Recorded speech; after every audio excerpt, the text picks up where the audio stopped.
যে আচ্ছা, একটি বট গাছের নিচে একটি একটি কানা একটি অন্ধ বসে আছে, যদি একটা আম পড়ে আমাকে কে পাবে, আমটা কে পাবে?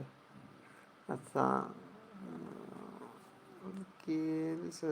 আচ্ছা, আফরিন আপু একটি ধাঁধা দিছে, একটি বট গাছের নিচে একটি কানা একটি অন্ধ বসে আছে, যদি একটা আম পড়ে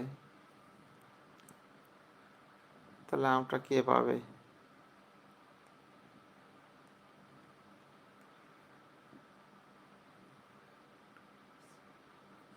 রাকিবুল ভাই, কঠিন, অসাধারণ অসাধারণ। আম গাছে আমি তো বলতাম কি জানেন, কেউই পাবে না, কারণ কান্নায় শুনতো না আর অন্ধ দেখতো না।